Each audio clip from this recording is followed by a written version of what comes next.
Welcome back, ladies and gentlemen. Here in this video, we're going to be looking at a number of ideas, mostly related to a guy named Kepler and his observations of planetary motion and a lot of data that was collected.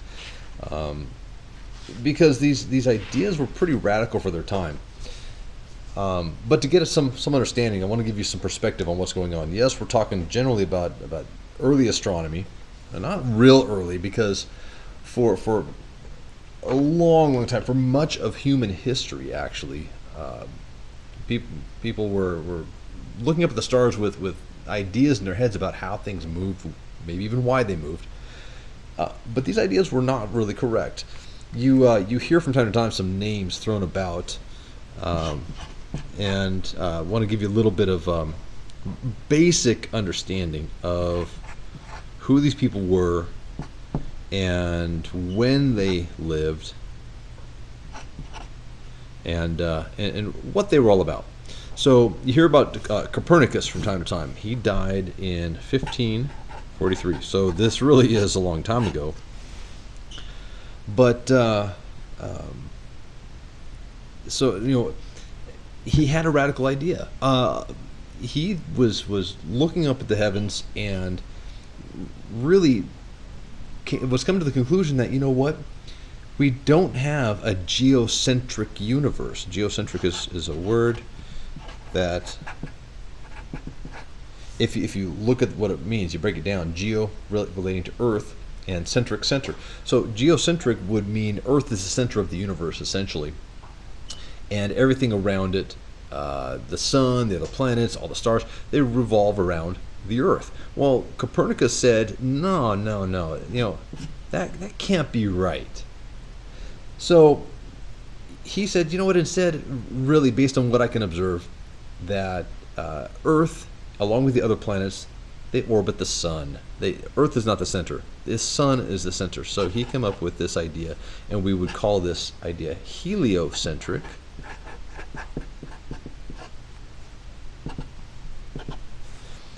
Centric for center, and helio meaning about the sun.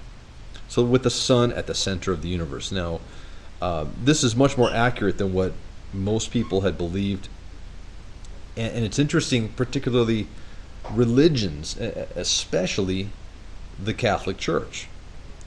There was this idea that because Earth was special, God created Earth and so on, that Earth should be the center of the universe.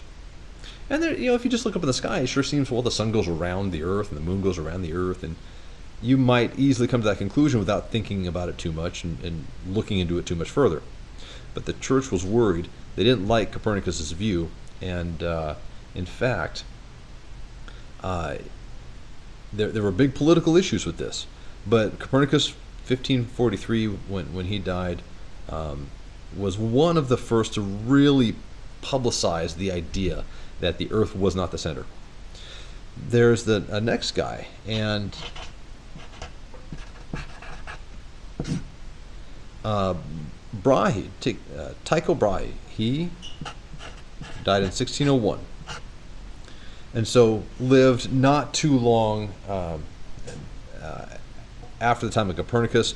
Very recent, not quite a contemporary of his. But Brahe had made decades of extremely careful observations of planetary motion. So you could say he was very interested in observations, in recording data. And he was very meticulous with this. He did not use telescopes to do this, even though telescopes were around or starting to show up at about his time. They weren't very good, and you might use a telescope to magnify something twice as big, 3 times as big, 4 times as big, and it was blurry. You couldn't see much detail. He developed other instruments, but he collected huge amounts of data, and actually it was very good, accurate data. And so very thankful that he spent all those years doing that. Now, there was a contemporary of Brahe's, and this is Kepler, and this is when we get to Kepler here. Now, Kepler died in 1630, but during Brahe's last year, in 1601, Kepler was actually working with him.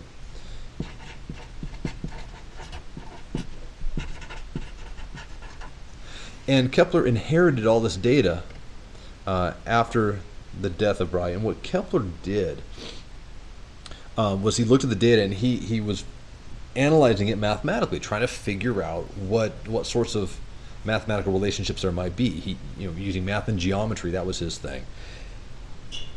And what he realized was that the orbits don't occur in circles as was previously thought. Even Brahe thought this, Copernicus thought this, that they were circles, because a circle is pretty much as simple and as elegant as a shape can be. You might think of a circle as being perfect in some sense. But Kepler was very much the scientist, and he wanted to be true to the data. He said, you know what, I can look at the data that has been collected, and I can say, there might be some error in the data, and so maybe they truly do orbit in circles. But he trusted the data. He knew how accurate the data was. He helped collect some of it, and he couldn't fudge it. He couldn't sort of lie to himself and make the data fit what he wanted to believe. So instead, he had to adjust what he believed in order to fit the data. And that is science. That's scientific thinking. So everyone thought, you know what, they would have been circular orbits. They had data contradicting what they thought. And so after a lot of careful consideration, the data was sort of irrefutable. You couldn't argue against this information. You had to adjust what you were thinking. You had to adjust what you believed about the universe. So after realizing this and maintaining his you might call it a sort of detached view where his own beliefs and desires for beliefs didn't come into play, he said, you know what, the data is the data, and we have to really trust it because it's good stuff. He developed what are now known as the 3 laws of planetary motion.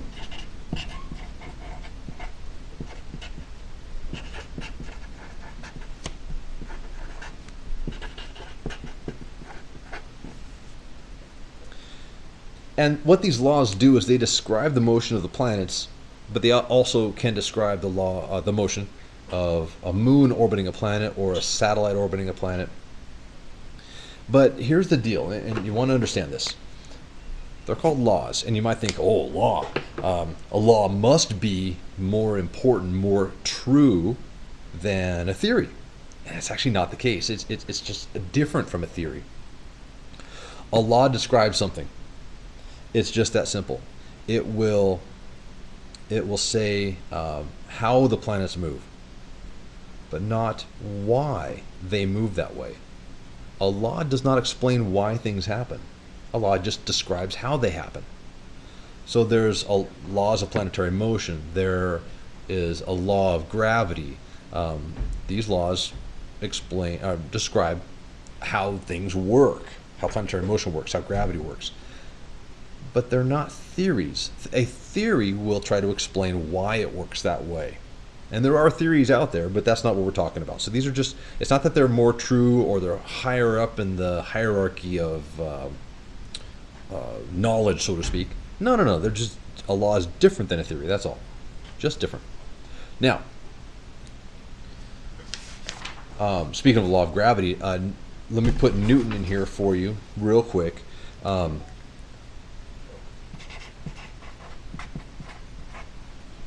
Newton died in 1727, and I forget the year he was born, but not quite a contemporary of Kepler. He was born sometime after Kepler's death, 10 years, 15 years after Kepler died, I think. I'm not quite certain.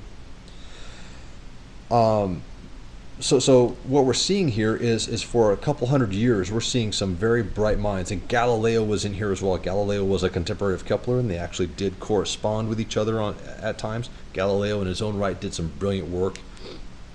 Galileo was really did not invent the telescope, but he was one of the first to use the telescope in observing the solar system around us, so for astronomy purposes. And Galileo was famous for first seeing the phases of Venus. And what's interesting there, I won't put it on the paper, but what's interesting about noticing that Venus goes through phases like our moon goes through phases. You know, you've got crescents and quarter moons and new moons and full moons. Well, Venus did the same thing. And what that means is, in terms of the locations of Earth and Venus and the Sun, is that Venus could not orbit the Earth. It couldn't be, in order to produce those phases. So Galileo was partly responsible for also developing and promoting this idea of a heliocentric universe where the sun was at the center of things. Venus had to orbit the sun. It simply had to. But anyway, that was Galileo, bright guy. Newton, about this time. And Newton, big thing was, we've been studying laws of motion, but really we're going to get into the law of gravity.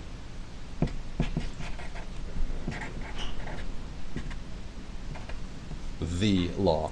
So we'll look at that later on.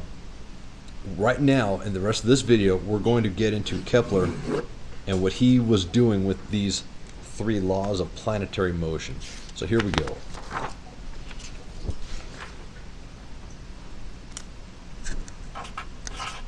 All right. So let's take a general look at orbits. And for this, I'm just going to consider, I know I've already told you that Kepler figured out that orbits really are not circular. You know, believe it or not, for a lot of the work we got to do, we can consider a circular orbit to make things a little bit easier. Newton was brilliant in so many ways, and one of the ways he helped us out was he realized, you know, a lot of the work that you can do with a circular orbit also applies to an elliptical orbit. Okay, so let's look at some things going on. So I'm going to have that, and I'm going to have this. Do this without moving the circle. Okay.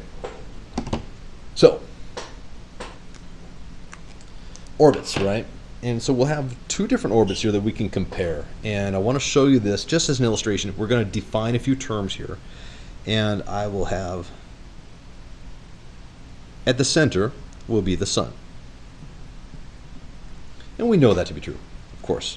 We can have a couple planets, planet A, and I'll put planet B here. Okay. And each of those planets has its own orbital pathway that they're following, right? Now, what we can define is, well, how far away is planet A from the sun? On average, there is an orbital radius for planet A. So radius for planet A, we'll just call it that. And planet B has its own orbital radius.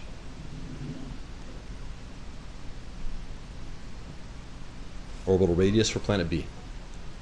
So that's really one of the first things we can talk about, a term we can define.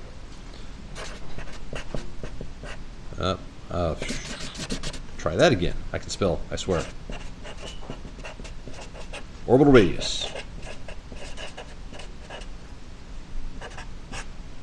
We'll just use the symbol R. And that's easy to see. The next thing is going to be, well, what about the path that planet A follows? If we're considering a circle, then how far does planet A go in one orbit? Well, that'd be the circumference of the circle, right?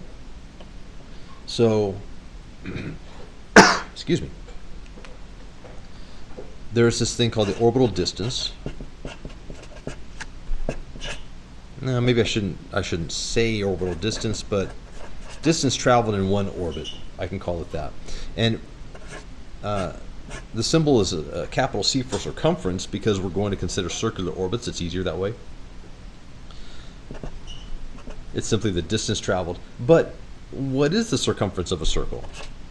And that's simply 2 times pi times the radius of the circle. So how far away the planet is from the sun, the orbital radius, affects how far the planet has to go in one orbit. Okay, so we're going to come back to that idea. It's going to be very useful later on. So we have this circumference of A and circumference of B. That's how far around the planet goes. Well, these planets are moving, and so it's easy to see that there's going to be a velocity for planet A, and a velocity for planet B. Maybe I shouldn't say velocities, and here's why. We've looked at circular motion already, and compare planet B here to planet B over here sometime later. Well, the direction that B is traveling has changed, and if the direction changes, velocity changes. So maybe instead of velocities, I'm going to call them orbital speeds.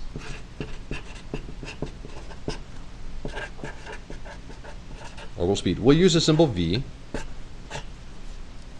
and that's fine. And that's just how fast the planet is going. Well, we've got a distance traveled. We've got a speed. Distance is speed. The final thing to relate would be time. So how long it takes planet A to make one complete orbit, or how long it takes planet B to make one complete orbit, that's actually called the orbital period.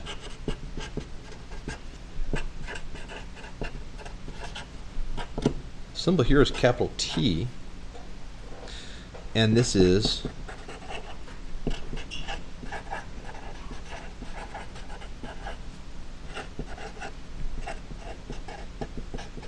the time to complete one orbit. So these definitions, these terms, are real important. We're gonna use these over and over again as we look into Kepler's laws. So we got the basics out of the way here.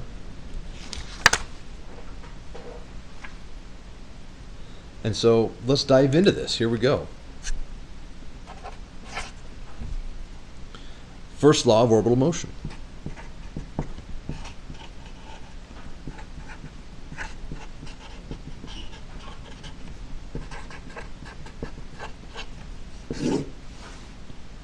Well, this is a real simple idea.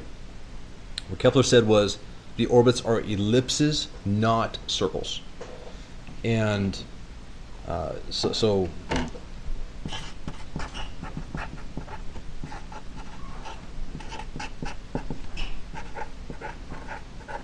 orbits are ellipses. And so what is an ellipse? Think of an oval, right? We can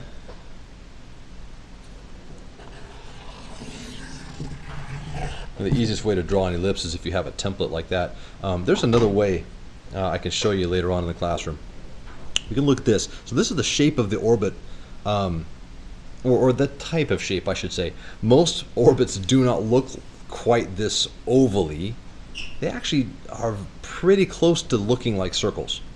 They're not so squished like this. They're much rounder, more circular, so to speak.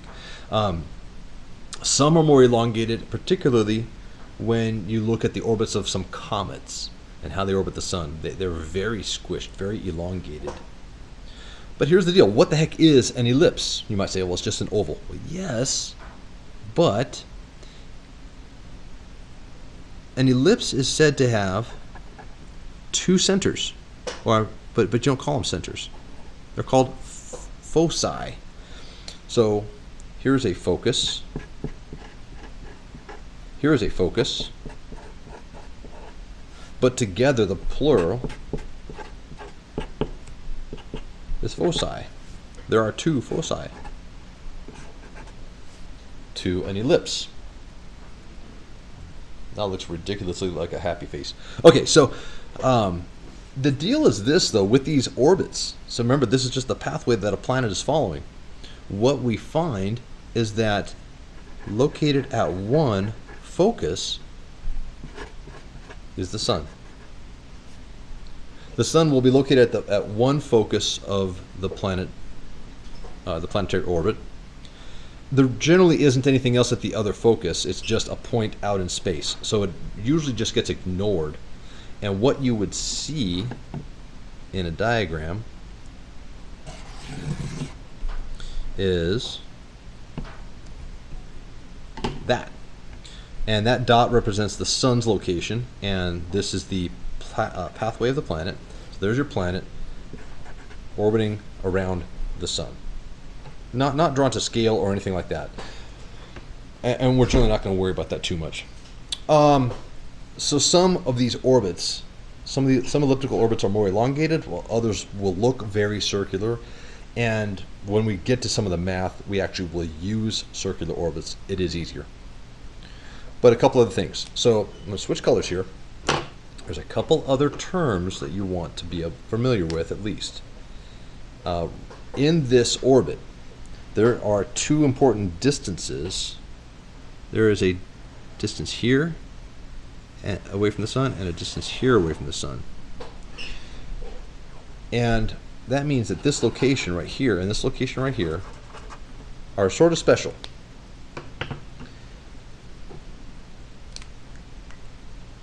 At this location, where you are closest to the sun, it's actually called perihelion.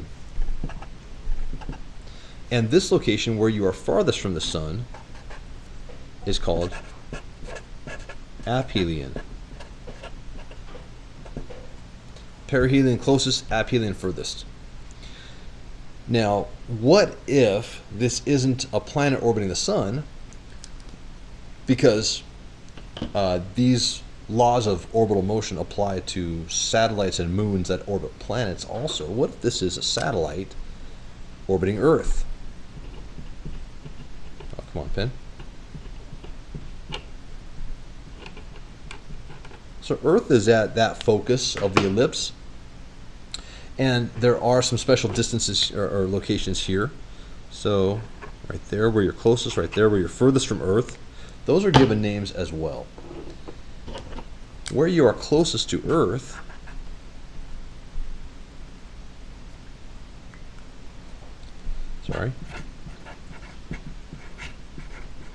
is actually called perigee. So G, kind of like geo, related to Earth, and peri related to closer. And here, where you're furthest from Earth, apogee. Now, sometimes the term apogee, it's somewhat more common than the other terms, only because you might say, well, the apogee is the highest point, or, the location where it's at the highest point away from Earth. Think about projectile motion. Is there a highest point? Well, sure. So you could say that there's an apogee to a projectile's motion. There is a highest point above the surface. But generally, apogee is an astronomical term. Apogee, furthest from Earth. Perigee, closest to Earth. Aphelion, furthest from the sun.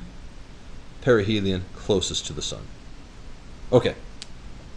Well, essentially, that right there is Kepler's first law of orbital motion. The shapes are ellipses. They are not circles. Oh, by the way, speaking of how an ellipse is related to a circle, as the two foci get further and further apart, the ellipse is more and more elongated and narrow. And as the foci get closer and closer together, the ellipse is more and more circular. And if you were to look at this, and you said, you know what if you take the two foci and put them on top of each other?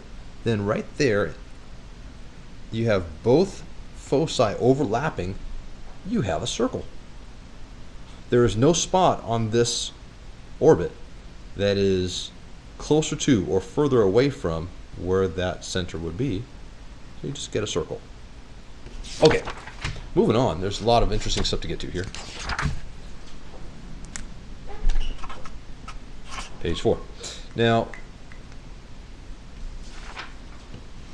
The second law of orbital motion.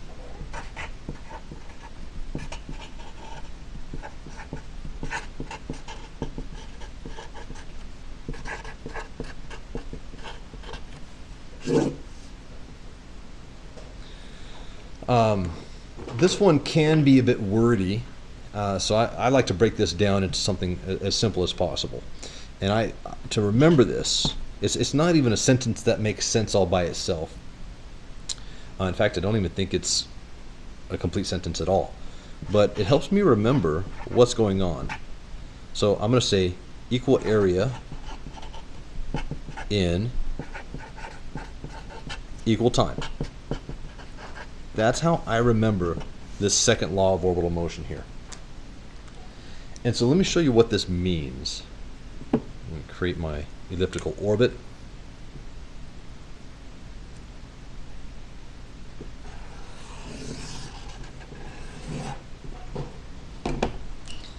And I'm going to put focus there. So that's where the sun would be located if we have a planet. And here's the deal with this guy. Let's put the planet, I don't know, let's start him here.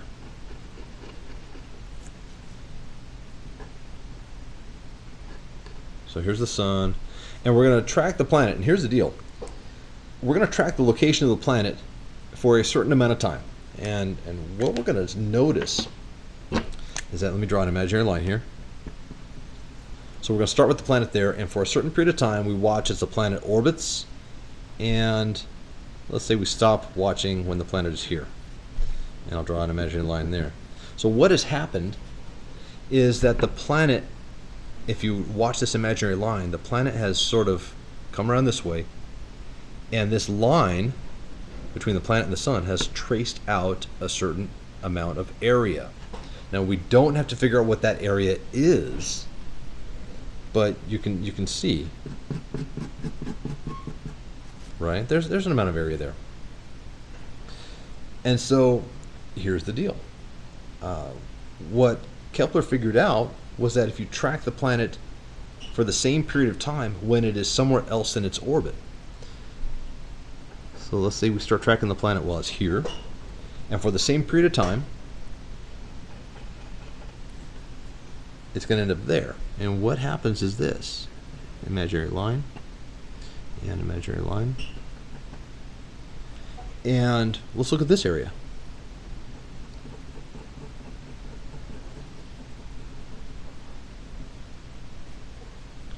What Kepler's second law says is that the surface area, well, the area traced out by the planet in this period of time in this part of its orbit is the same total area that is swept out by the planet in this side of its orbit, or any side of its orbit, the equal area in equal time.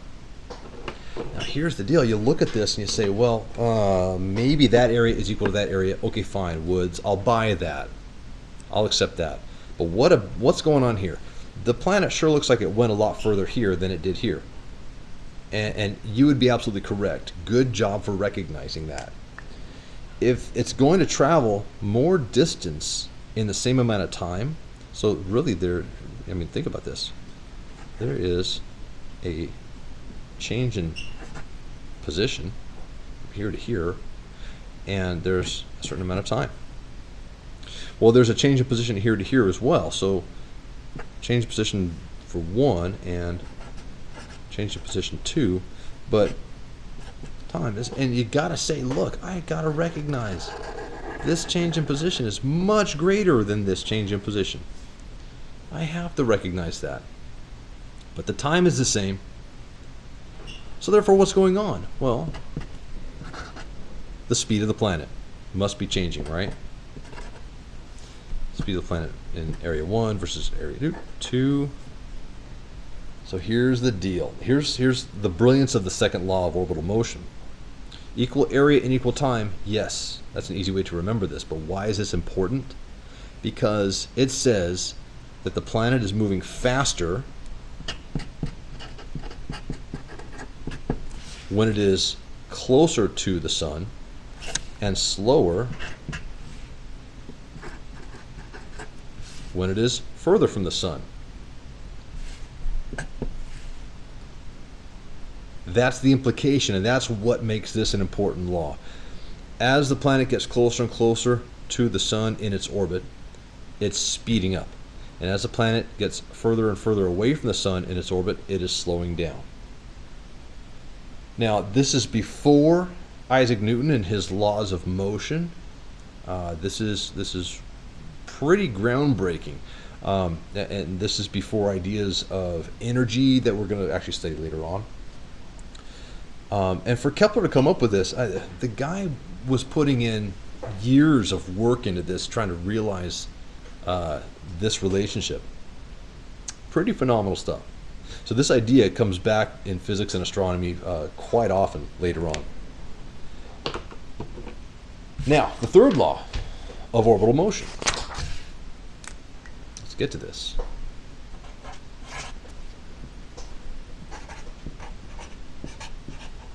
If that wasn't wild enough, just wait. Third law of orbital motion. Here we go. One way of looking at this is by comparing the orbits of two different objects that both orbit the same thing. So you might think of two planets that both orbit the same star, like Earth and Mars, if you like. Any two planets orbiting the same star, or any two satellites orbiting the same planet. It doesn't much matter. But you can use this to compare those two objects. So I'm going to do a quick diagram here. And I'll use circles. It's just a little easier that way. Let me see if I can do this with this skinny pen here. Let's try this guy.